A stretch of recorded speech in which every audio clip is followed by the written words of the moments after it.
Let's take a little break from the arcade classics and talk about one of the top 10 most famous sailors in the world, Popeye. At first glance, Popeye might seem like an odd franchise to make a video game out of. The character, originating from a 1929 comic strip, hit peak popularity in the 1960s when the animated TV series first kicked off. It's a pretty standard 60s cartoon. Popeye, the scrappy seaman who gained great strength from spinach, got into scraps with the hulking Brutus, his rival, over the attention of Popeye's girlfriend, Olive Oyl. Shenanigans ensued. Popeye became a symbol for patriotism, a marketing gimmick for several food brands, and has remained a greatly iconic character. But making a video game for him in the 1980s was just kind of odd. Well, post-war Japan was fascinated with a lot of American IPs, sometimes more than Americans were. They began to really embrace American culture in the 50s, 60s, and 70s, and Popeye was one such example. Nintendo was no stranger to working with third parties and utilizing their popular characters in collaborative projects. If you recall from the introduction, Nintendo partnered with Disney in the late 50s and 60s to include their characters on playing cards, a successful move that gave Nintendo the financial security they needed to go public. Working with King Features Syndicate, Popeye's parent company, was a well-planned move. Combining the genius of Shigeru Miyamoto with the likeness of Popeye was certainly not a bad idea. This wasn't the first time Nintendo wanted to make a game featuring Popeye. Here's a fact I'm sure none of you have heard. Popeye and his crew were actually slotted to be the stars of Donkey Kong, at least before Nintendo failed to negotiate the rights of the characters. I kind of have to mention this, but this is one of those pieces of trivia that's as boring as Mario's initial name being Mr. Video or Jumpman. Anyways, we should all be glad that they didn't get those rights. Having another company own part of their most successful franchise would have been a disaster in the long run, making every part of the production process more complex. So, yeah, coming up with their own characters was one of the best things that Nintendo ever decided to do. A year after the sensation that was Donkey Kong, King Features Syndicate worked out a deal with Nintendo, allowing them to develop an arcade title using their characters. The result was the 1982 arcade cabinet Popeye, which is adapted to be one of the Famicom's launch titles, and an arcade series game that the US got in 1986. Let's go over a couple of the differences between the arcade and console releases. Popeye's arcade cabinet came out in November of 1982, a year after the first Donkey Kong and a few months after Donkey Kong Jr. By this point, due to Donkey Kong's success, having multiple levels within an arcade game was being implemented into other titles, including Data East's Burger Time. Popeye did feature 3 unique levels, but this wasn't as impressive as it could have been had it been released a year earlier. The main draw to the game, at least in my opinion, were the graphics. Popeye, Brutus, and Olive Oyl all had incredibly detailed portraits that were a pleasure to look at. They stood out in arcades full of games with subpar pixel art, like that of Galaga or Centipede. Unfortunately, the home console port couldn't replicate the sprites to the same level of detail. Once again, the intro cutscene is removed, likely due to hardware limitations.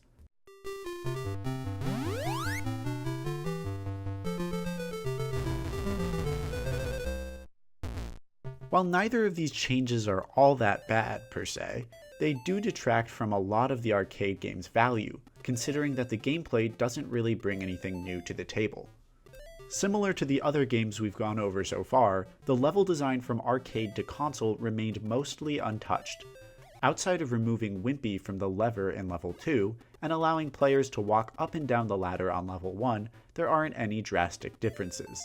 The overall premise relies not on jumping, like Donkey Kong, but rather on climbing and punching.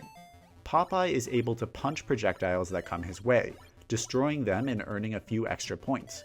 While this alone doesn't dictate a failing, the step back from Donkey Kong's approach, integrating storytelling into gameplay, does. Basically every game from this time involved clearing a board, from Space Invaders to Pac-Man to Asteroids and so on. Donkey Kong was a game focusing on adventure, get from here to there. It may be a far cry from modern games like The Legend of Zelda Breath of the Wild, but it was one of the first times that players were encouraged to go somewhere in order to progress a story. Popeye forgoes this leap forward, instead opting for a collectathon. Each board features collectibles, including hearts, musical notes, and letters in the 3 stages respectively, that Olive Oil tosses down from above.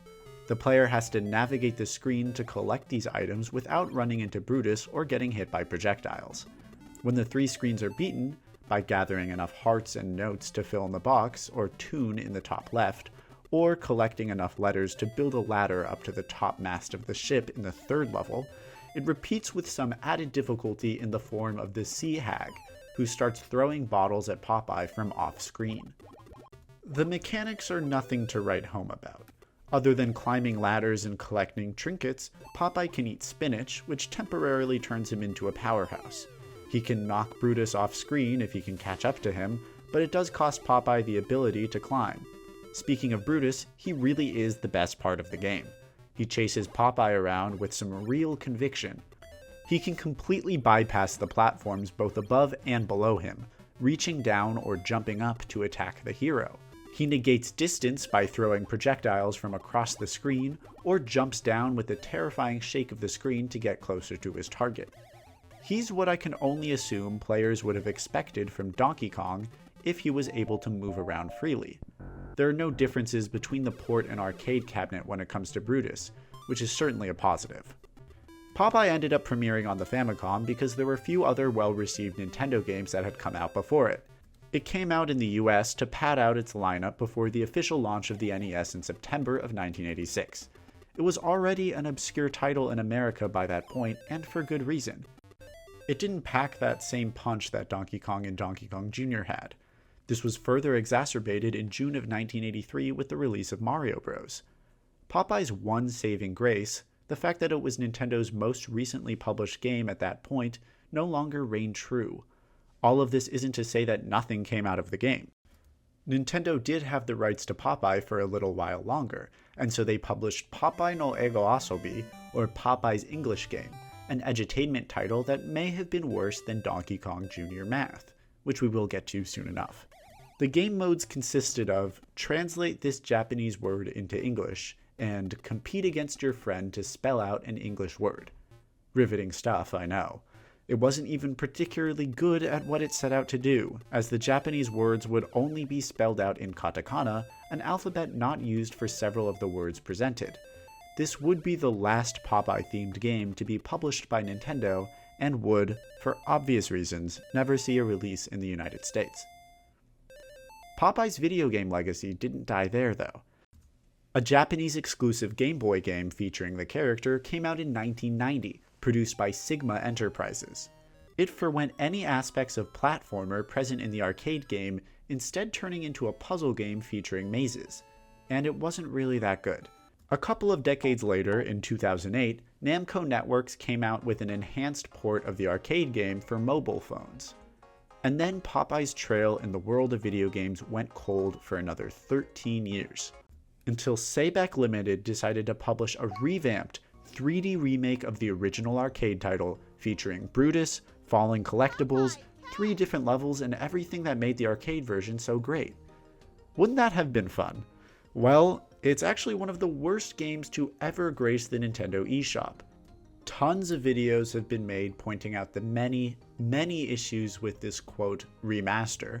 I use the term extraordinarily lightly, including the assets being flat out bought from the Unity store, the absurd amount of bugs that make the game borderline unplayable, the horrid adaptation of the original concept from 2D to 3D, and much more.